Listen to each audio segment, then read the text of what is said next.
विधानसभा निवडणुकीचं बिगुल वाजलं होतं। आज 23 तारखेला काउंटिंगचा दिवस होता। विधानसभा मतदारसंघातील नागपूर मतदारसंघातील हॉटसीट मानली जाणारी दक्षिण पश्चिम मतदारसंघातली जी जागा होती त्याच्यामध्ये भारतीय जनता पार्टीचे देवेंद्र फडणवीस उमेदवार होते, जे राज्याचे उपमुख्यमंत्री पण आहेत। सोबतच त्यांच्या लढतीमध्ये होते काँग्रेसचे प्रफुल्ल गुर्दे पाटील। आणि जसं की आपण पाहिलं काउंटिंगच्या दिवशी तब्बल 20,000 मतांच्या लीडनी देवेंद्र भाऊ हे पुढे आहेत। आपण सध्या आहोत देवेंद्र फडणवीस यांच्या धरमपेठा निवासस्थानी आणि आपण पाहिलं की कार्यकर्त्यांचा जल्लोष या ठिकाणी आपल्याला पाहायला भेटतोय। फटाके असतील किंवा ढोल ताशे असतील, त्यासोबतच इकडे कार्यकर्त्यांमध्ये नागरिकांमध्ये आनंदाचं वातावरण आहे। आपल्यासोबत काही कार्यकर्ते काही स्थानिक पदाधिकारी आहेत, आपण त्यांच्यासोबत बातचीत करूया। हो, देवेंद्र भाऊंचा असं म्हटलं गेलं तर विजय झालेला आहे। 20,000ची लीड होती। अपोजिशन मध्ये प्रफुल्ल गुर्दे पाटील होते, पण देवेंद्र भाऊंनी लीड घेतलेली आहे। कार्यकर्त्यांमध्ये आनंदाचं वातावरण आहे, काय सांगा?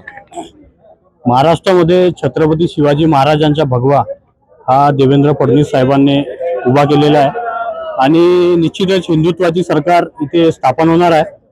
भाजप आणि महायुती सरकार स्थापन होणार आहे आणि आमचे लाडले देवाभाऊ मुख्यमंत्री बनणार आहे आणि त्याच तत्पर सर्व महाराष्ट्रातील नागरिकांना मी शुभकामना देतो।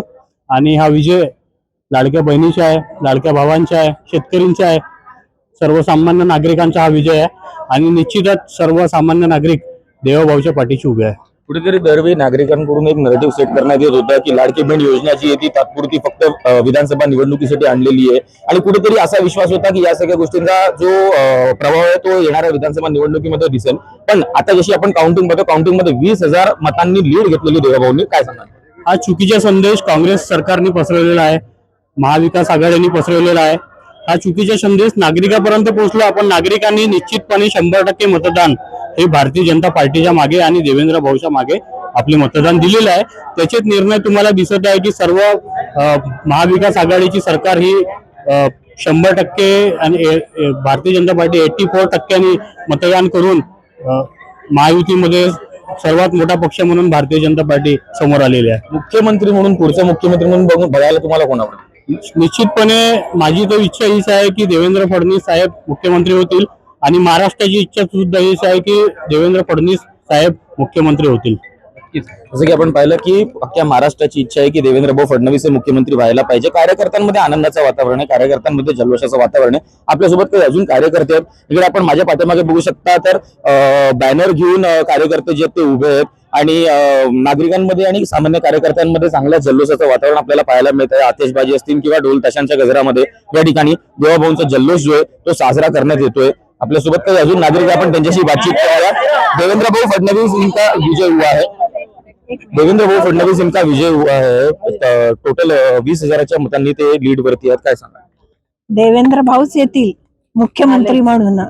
म्हणजे सगळ्यांचीच इच्छा आहे की देवेंद्र भाऊनी यायला पाहिजे मुख्यमंत्री म्हणून।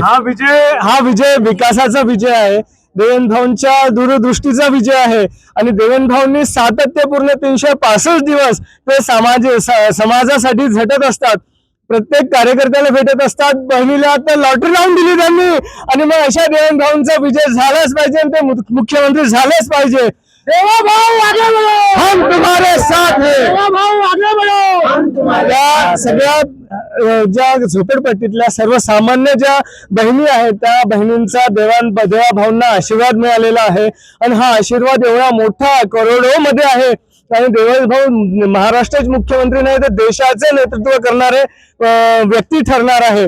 त्याच्यामुळे आम्ही सर्व नागरिक देवाभाऊंच्या पाठीमागे आहे आणि देवाभाऊ आगे बढ़ो, देवाभाऊ आगे बढ़ो।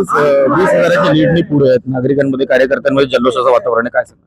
देवेंद्र जी जो है आज महाराष्ट्र में जो लाडली बहनों का इतना बड़ा उन्होंने कार्य किया, आज उनको माता और बहना और बेटियों का भरपूर आशीर्वाद है और देवेंद्र जी 1-2 घंटे में 50,000 के ऊपर लीड से चुन के आ रहे हैं।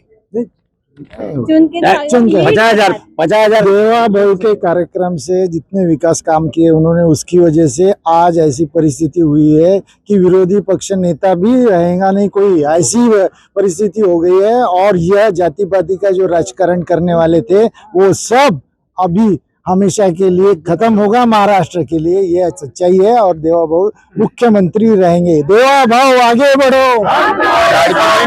लाडकी बहीण योजना जी आहे ती विरोधकांकडून असं नरेटिव्ह सेट करण्यात येत होतं की लाडकी बहीण योजना ती फक्त ना फक्त विधानसभा पुरतीच आहे, तरी देखील आज आपण निकाल पाहतोय 20,000च्या लीडने देवेंद्र भाऊ फडणवीस आहेत, काय सांगा?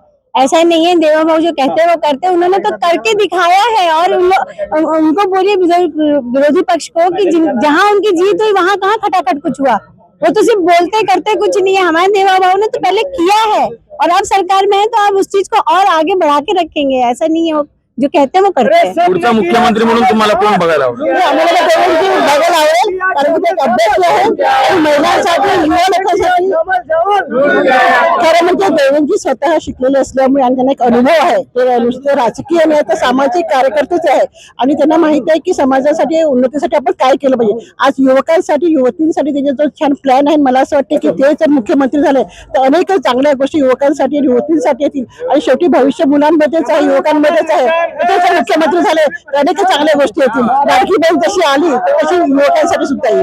नक्की, जसं की आपण पाहिलं कार्यकर्त्यांमध्ये या ठिकाणी आनंदाचं जल्लोषाचं वातावरण आहे आणि पुढचा मुख्यमंत्री म्हणून आम्हाला देवेंद्र फडणवीस यांनाच बघायचं असं देखील कार्यकर्त्यांची प्रतिक्रिया आहे। व्हिडिओ जर्नलिस्ट निलेश हजारे सोबत धवल गोरख, देशोन्नती, नागपूर।